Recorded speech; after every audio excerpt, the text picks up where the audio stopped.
What's up, everybody, and welcome to Growing Up Gaming, your weekly podcast where we meet a new person of the internet to discuss their childhood with gaming and how it inspired their lives today.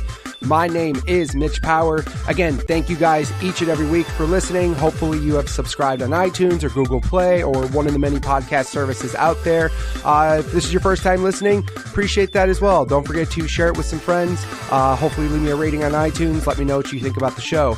This week on the show, we have my guest. His name is Tyler Jones. I met this man on the Comedy Button Facebook group, and he has a very interesting story to tell about how gaming actually inspired his career, which he just landed a job on. If you guys want to be on an episode of the show, go ahead and send me a tweet at GUG Podcast on Twitter, or you can send me a tweet personally at MitchPower1116. Without further ado, let's get things started with Tyler Jones. Where are you in the world? Southeast Kansas. Southeast Kansas. Is that where you grew up most of your life, or? Yeah, that's where I lived. I'm actually moving in 2 months to Southwest Kansas, which is the really boring part, because I got my first teaching job there. So that's awesome. Well, congrats on that and everything. At least, I mean, you're still moving within Kansas, but I mean, I'm assuming it's similar, but you saying it's a little bit boring. So where I'm at, I'm near interesting cities. Mm-hmm. Like I'm like 20 minutes from Joplin, Missouri. You may have heard about that. It like happened on the news, right? And they had a big tornado a few years ago. Mm-hmm. And I'm like an hour from some bigger Arkansas cities, right? So I'm near things now. When I'm out there, I'm gonna be near nothing.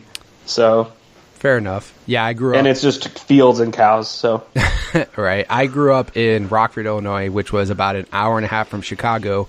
However, for some reason, like time of like driving and stuff, whenever I think about going to Chicago, it's like an hour and a half away or something. I'd be like, oh, that's so long.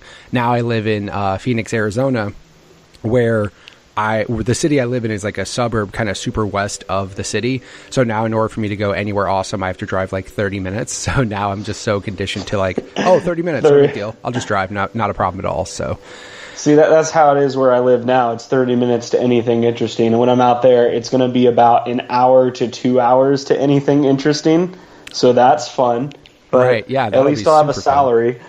Well, there you go. Absolutely. As long as you get them, a good job and stuff, I mean, it'll eventually make up for it. Do you remember how old you were when you started gaming, or what got you actually initially interested? I had to be like 4 or 5 or something. My mom and dad bought a Super Nintendo, and we had Super Mario World, and we had Donkey Kong Country, and that's pretty much all we still have. But that's what I first played. That's what they showed me. And that's the most gaming my parents ever did. They just showed me that. I don't think they expected me to latch onto it. Well, I mean, Donkey Kong Country, I remember back then that was the type of game that it was such a different type of game. Like it looked so much more realistic than like other types of games at the time, just because of like, it was almost like claymation sort of ish in a way. Like it's weird. Yeah, it had that weird aesthetic, but it was really cool because I mean, at that time, that was kind of like different from your pixel art stuff. You know what I mean? It was definitely different and everything compared to what was around at the time. Oh yeah, I think I played that before I played Super Mario World. And then I was like, whoa, this one looks way better than Mario World. I mean, objectively. Right. To a 5-year-old. It was interesting. I was bad at both games. I still haven't beaten either one. I'm real bad at platformers. Yeah. My first console I had myself was my Game Boy Advance. Nice. But I got it around 2000, 2001. I had to be 7, 8 maybe. And I got Pokemon Silver with it. So that was like the first game I ever owned. Nice.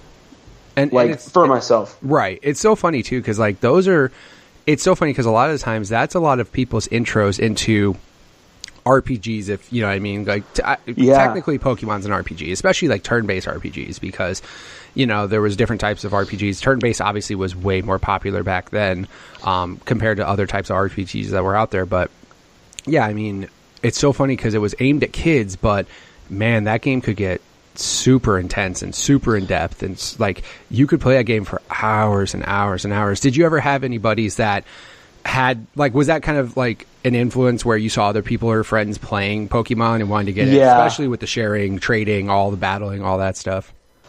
There were a few people. There are not a ton of people out in Kansas, but there are a few people that had the game, and we'd battle at like daycare or something when I was younger. Not daycare, something. I had a babysitter when I was in like grade school, and there was a kid there. And I remember I just leveled up my starter because I was smart. And then he had like a full team of 6. And I'm like, oh, what do I do? And my starter died. And then he just destroys the 5 Pidgeys I had right. in my whole team. Yeah, but I remember playing. Go ahead. Go ahead. Oh. Sorry, I lost my train of thought. Yeah, I remember playing Pokemon and Silver, and then I got Blue, and I just played those on repeat over and over. Like, I remember beating Blue and then instantly starting a new game and just keep going. That's, like, all I did in my adolescence. Yeah, it's funny, too, because, like, in your head, you think about, you know, having to strategize. Like you said, some people, I remember kids like that who are like, I like this one Pokemon, and I'm going to make this one Pokemon so awesome that it's going to beat everybody. And then you come across the people that have 6 level 100s, and you're like, oh, well, never mind then. I guess this is a bad strategy. So, yeah, there's that, of course. Yeah, I remember I got a Game Boy Color before Advance. I got a Game Boy Color, and my grandma got it for me. My grandma who lived in Texas, I would visit her pretty much every summer. She got it for me, and she worked at Sam's Club, and Sam's Club has those weird bundles, like those weird console bundles where it's like Game Boy Color, Pokemon. I think the first one I got was Blue. I got Blue first. And then it had like 9 accessories for the old Game Boy Color. It's like light, battery case, carrying case, game case. Like, it was just it was a weird thing that they kind of just threw all these accessories into like one big package. And I remember getting that, and that made car rides infinitely better. Like, I remember when you would hear, oh, we gotta go somewhere, it's an hour away. You're like, I don't care. I got this. I'm good. Yeah, and you said with the light pack, see, I had the original GBA. I never had an SP, so I still had a game console with no backlit screen. So my parents, they got divorced like when I was in like 6 or something. And I think whenever Ruby and Sapphire came out, I think it was like 2003 right. something. I was coming back, like my mom would meet my dad halfway, and so my dad picked us up, and it was like getting dark, and then all of a sudden he just whipped out from the front seat Ruby and Sapphire for me and my little brother, and they had a strategy guide included. Like, there was like a pack-in with the game and the strategy guide. That's awesome. And then I think a light, or I think I had a light, but like the hinge broke off. One of the hinges broke off, so I remember starting Pokemon Ruby, and I'm like holding the light with my, like, hugging the whole system around my hands so the light would stay up. Right. And then, like, we'd hit a bump, and the clamshell would just slam on my fingers. Right. And I'm like, nope, I gotta see what Professor Birch wants. It was really interesting. I take that for granted now. Of with course. All our backlit phones and everything. But yeah, I totally played Pokemon mostly in the dark on the 3-hour ride home. I'm surprised our eyeballs just didn't condition ourselves to just start playing like cat's eyes get better in the dark. Like, there was times where, you know, because people forget that sometimes those lights had their own batteries. Like, they didn't pull from the battery that was in the system. Like, depending on the light you got, some of them had their own batteries. And I remember mid-car ride, my light died. So then as we're driving under streetlights, you know, just going down, you have to kind of like get a quick look. And it's again, I'm surprised we're all not just blind from the strain our eyes had to do at such a young age. I mean, I wear glasses now, if that means anything. There you go. Yeah, like thankfully I haven't had any vision problems. Like, most of my family didn't. My wife's family, though, they all wear glasses. My son wears glasses now, so but yeah, like, I'm surprised I'm not blind just from doing all of that, because I'm sure Of course, if it was an adult, if I had to do that now, my eyes, I'd probably have a headache in 25 minutes. But my little brain and my little eyes were conditioning themselves to have to deal with no light situations and everything. Because like you said, now people take advantage of that. You could adjust the brightness. Back then, we had like brightness on a backlight. It was like, hopefully your mom has stopped at a stoplight and there was enough light from a street light to play for 2 minutes uninterrupted without having to worry about screen going black. Yeah, thank God Pokemon wasn't a time-sensitive game.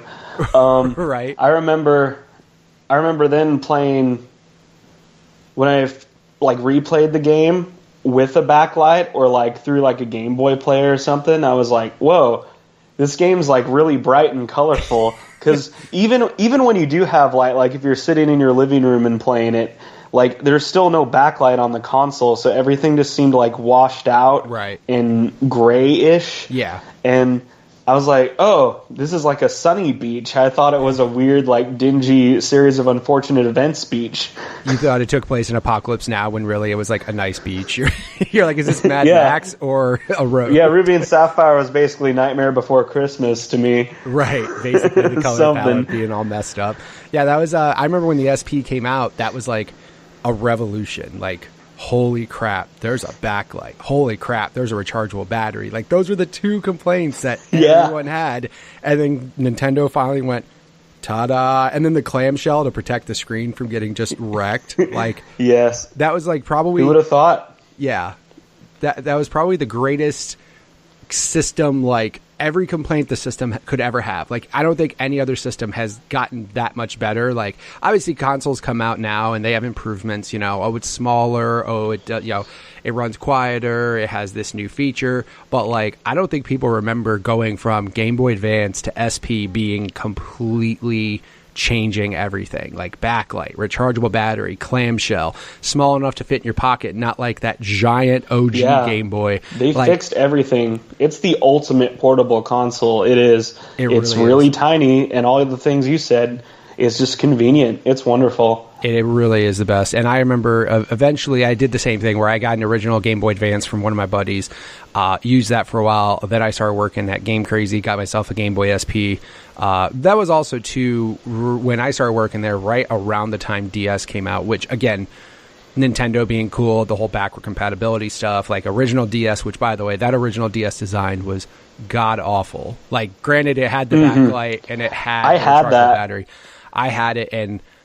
at the time, your mind was blown away. Touchscreen, 2 screens, all these things. This is amazing. Microphone built in. This is so cool.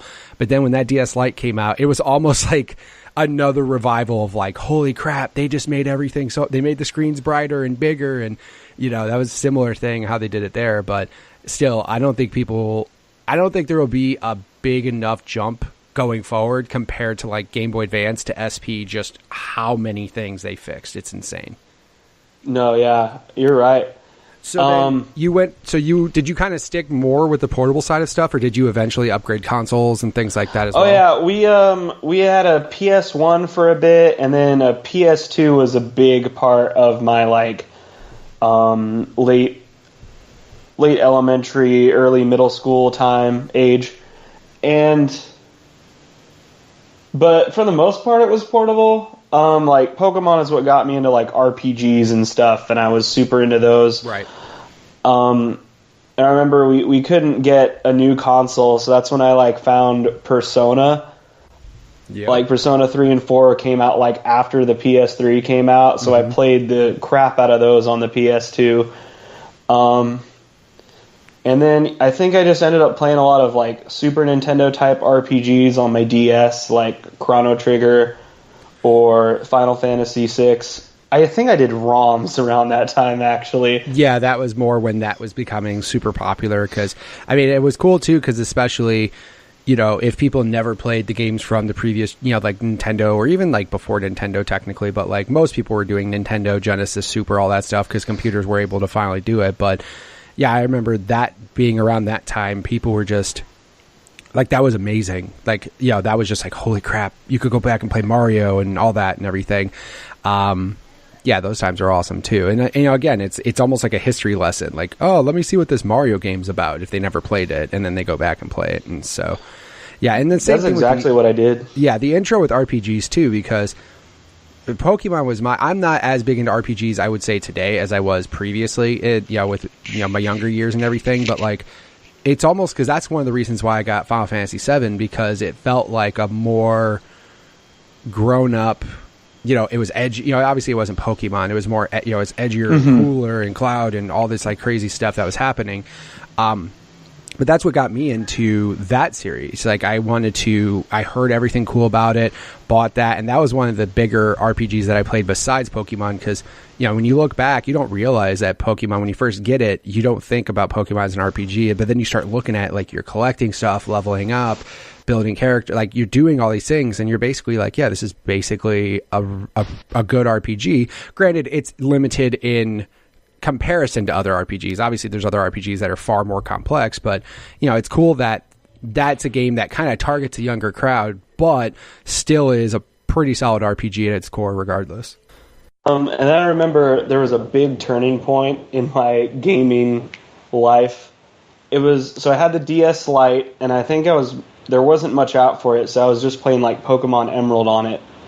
And let's see, I picked up the guitar in 6th grade, and then around 7th grade, Guitar Hero 2 came out. Oh my god. And for some reason, even though I was already playing a little guitar, I was like, oh, this is fun. So I sold all of my Game Boy stuff.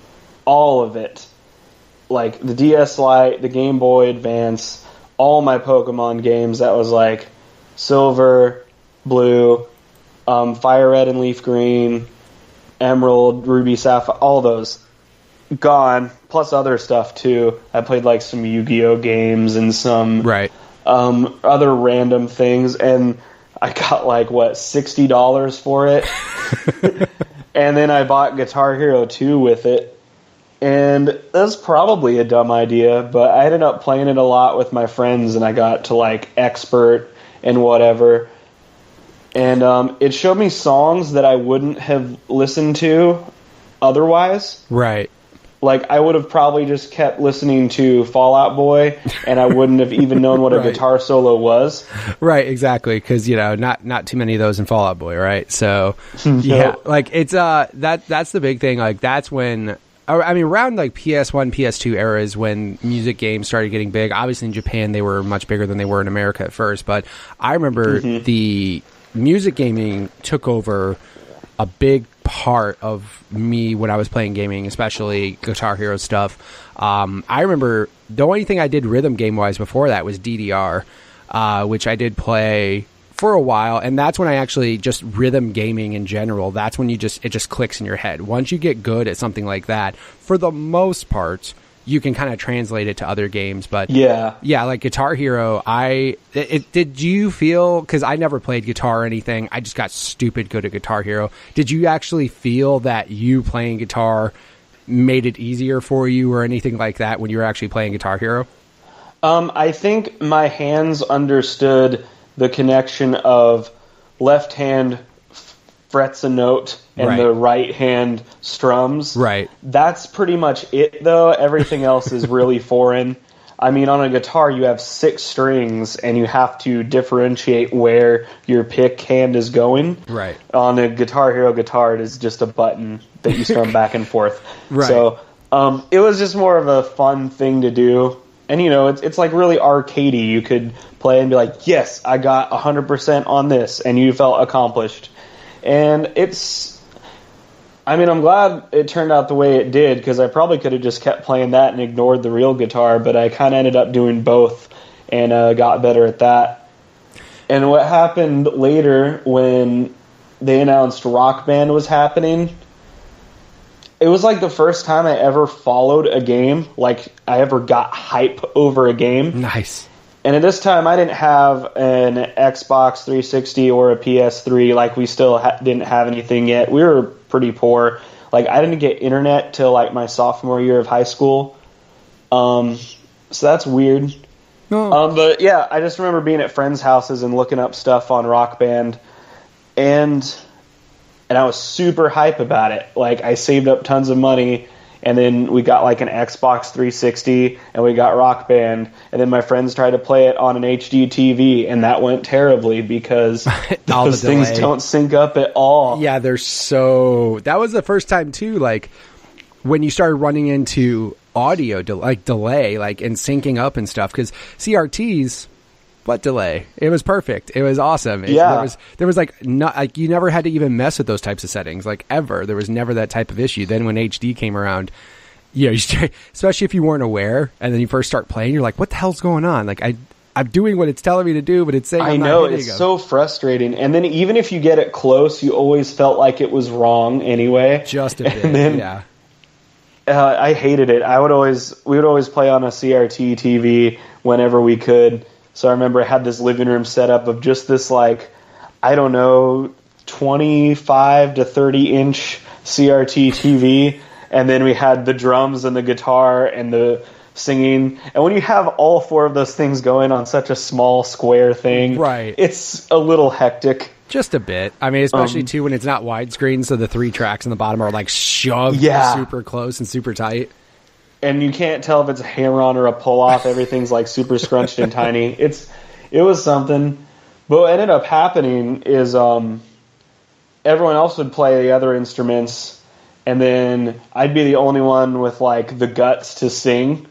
So I just started singing in Rock Band just so I'd have something to do, and then I ended up getting okay at it. Yeah, I remember the one thing when you told me, which you're getting to now, when you told me what happened because of Rock Band, I was blown away. Like, that's so awesome. So you basically only started singing just because that, and it's kind of funny because that was always like the thing no one wanted to do, because no one wanted to embarrass themselves. No one wanted to attempt singing. Like, if you found somebody who played Rock Band, everybody's like, oh, I play guitar, I play drums. But if you always found the one person like, oh, I sing, you were like, yes, you're coming over, because no one wants to sing. Like, yeah, no one exactly. ever wants to sing in this game. Yeah, like, and that was also, back to what you were saying earlier too, is like the discovery of songs. Like, I was such a kid where, you know, when I was growing up, it was all like end of the 90s, early 2000s metal. So it was like Korn, Slipknot, like Limp Bizkit. Like, that's what I was listening to when I was in my high school days and stuff. Mm-hmm. But I'm glad that Guitar Hero, Rock Band, all these games came out because it eventually broadened my horizon. Like, when I started looking at not just like pop songs or stuff like that, but I'm talking just like The Who. I never listened to The Who ever. Me either. And then I played Won't Get Fooled Again, and I was completely blown away. I played it on guitar. I got really good at guitar. I played expert drums, and I literally I gained so much respect for that band right there. As soon as I play the song, I'm like, this song is incredible. Why have I not listened to it? And then I started just, you know, all these other bands that you just start playing their songs. You're like, man, these are really good songs. And then you start looking at their catalog of music, and you just realize, man, I've been not really wasting my time, but I've just been so stuck in one space, whereas there's so much out there that I could hear and listen to that's so good. And I'm glad I got to play those games, because I would have never listened to certain bands out there that I would have just been stuck in that metal route where I'm just like, oh, I just listen to metal, I don't listen to anything else. But now I'm not ashamed to say, because of Rock Band, like, I have a huge collection of Who on my playlist. Like, The Who is such a good band, especially I go back and look at all their stuff. So yeah, I'm thankful of those things. So, but you were saying you started singing and you actually started getting good at it. So that's really cool. Yeah. And one, like you were saying with the music, you know, Rock Band had like weekly DLC, just a new few songs every week, and that was crazy. No one did that at the time. Yeah, I found a lot of my music through Rock Band. Let's see, probably the most notable is when I think it was like the second month they were doing DLC, sometime February after the game came out, and they released El Scorcho by Weezer. Right. And that is one of the weirdest songs I ever heard, but like back then, growing up in the 2000s, the only Weezer song I heard was Beverly Hills. Right, exactly. You didn't hear old school Weezer. Not a great song, if we're being honest here. No, it's not really true to what old school Weezer is. It was just catchy. So then I got El Scorcho on there. I was like, this song is stupid, but it's kind of sad. Right. But it's happy. I don't know what this is. And then I ended up like getting Pinkerton and Blue Album and just being like, this is amazing. And that's like, those two albums are like my main influence as a musician and things like that. And then you were talking like The Who. The Who are fantastic. They're I listen incredible. to so much Who. And then I also got into like the Pixies as well. Mm-hmm. They put a Pixies album on there. Just tons of things that I wouldn't have found otherwise. And what's really cool with the tracks on there is like you're playing guitar or bass or drums, and then it brings that track forward, and you can actually hear that guitar or that bass or whatever, and then you're like, whoa, there's a cool little thing he did there that I didn't even notice before. Yeah, like when I was playing, that was the other thing too, that they, like you said, when you played guitar, how that was brought up and everything, how it made that louder, so you kind of emphasized that more. And especially the DLC, that was so groundbreaking. Like I remember, like you said, when you were following Rock Band, the big thing that always happened was with the old Guitar Hero games is, especially if you were really into them, you'd get them, you'd blast through the 60 songs that were there, and then you'd be like, great, when's the next game coming? Like, you would just wait for the next game, and then that's where they started coming out with, like, they come out with, like, Rock the 80s, and they started coming out with these, like, other games that would generally just kind of, like, almost expansions, but that was before DLC was big, and that was also on the old PS2 and stuff, where the DLC was very, very, very new. DLC, when they started doing the weekly DLC, initially I thought, there's no way they can do this. There's no way they can keep up with it. That's crazy. No one said weekly DLC ever before. Ever. Yeah. And then they did it. Like, they literally came out for years in a row, never missing a week.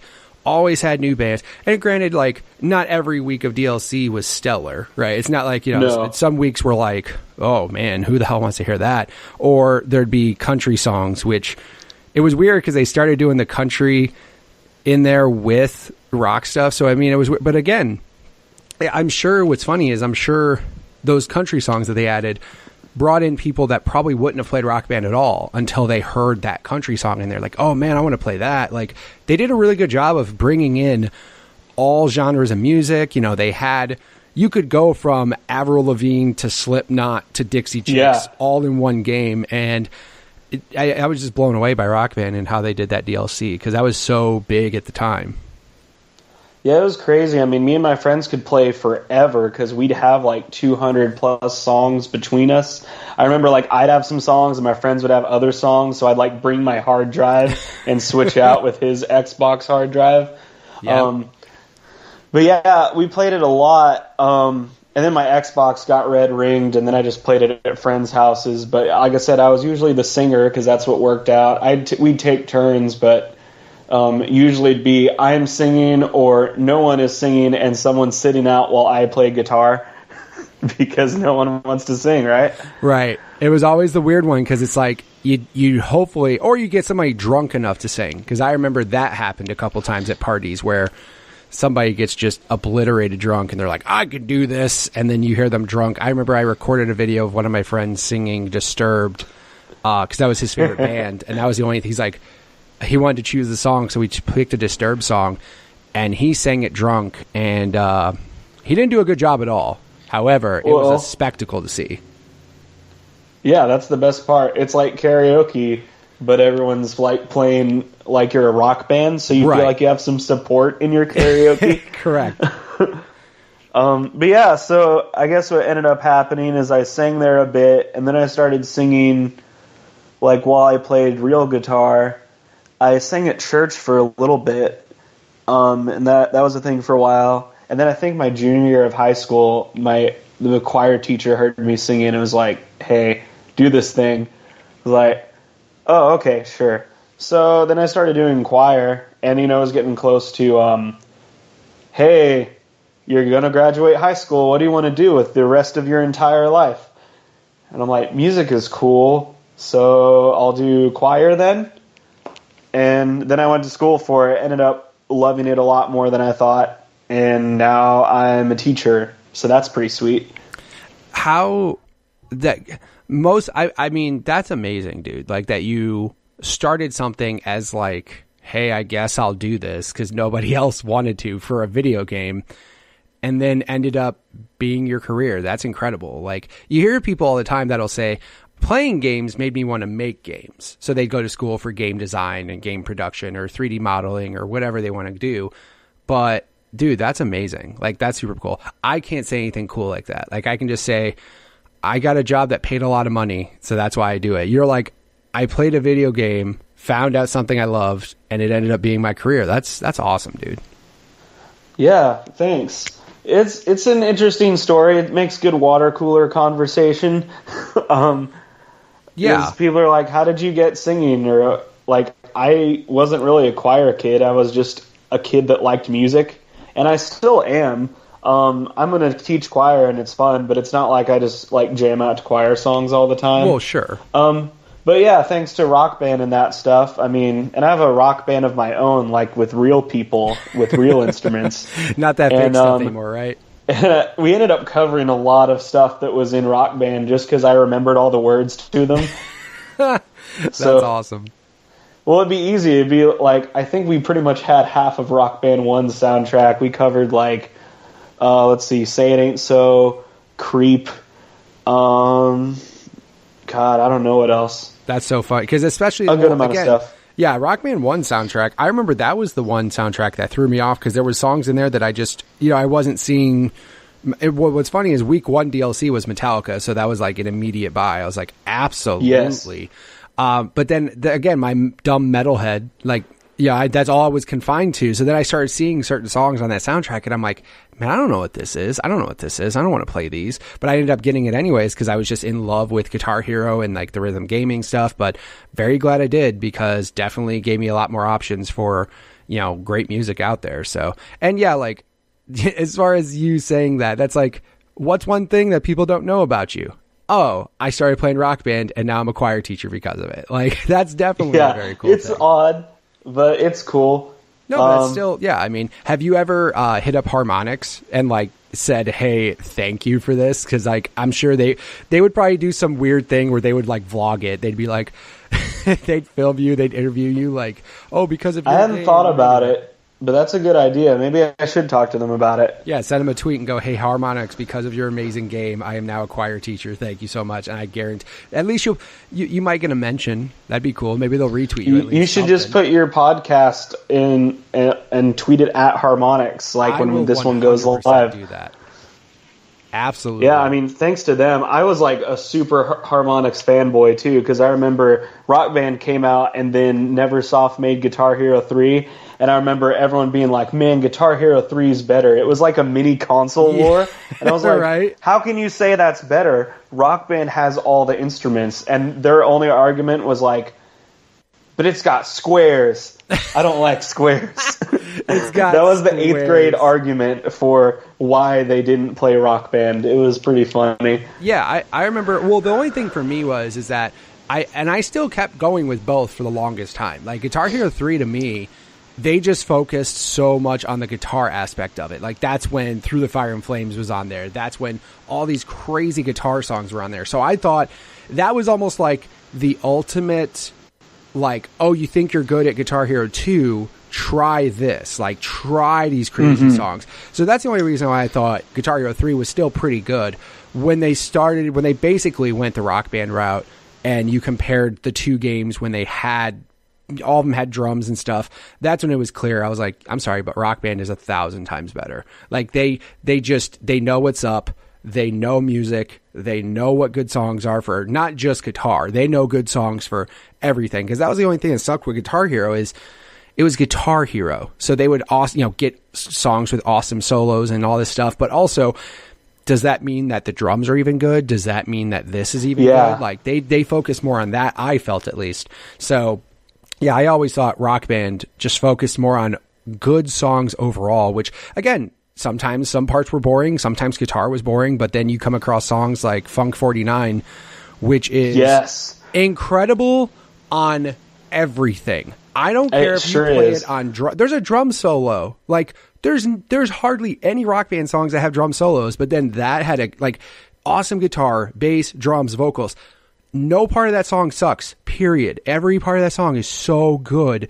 And again, where was it? It was on Rock Band, because they recognized, like, this is really good, like, for everything. Yeah. So They're good about that. And, like, I always remember I was so on board with harmonics because, like, in Guitar Hero 1 and 2, there were bands in harmonics that put their songs on the game as, like, bonuses. And I was like, whoa, there's some cool music here. Freeze pop. And it's just awesome that there's musicians making video games, and you knew you could trust them. Like, I remember comparing Guitar Hero 3 and Rock Band, and Guitar Hero 3, it felt like they added more notes where notes weren't there. Right, and they just made to make things it harder. difficult just to make it harder. Rock Band, especially as a guitarist, I felt like they were trying to translate it as best they could into a 5-colored button instrument.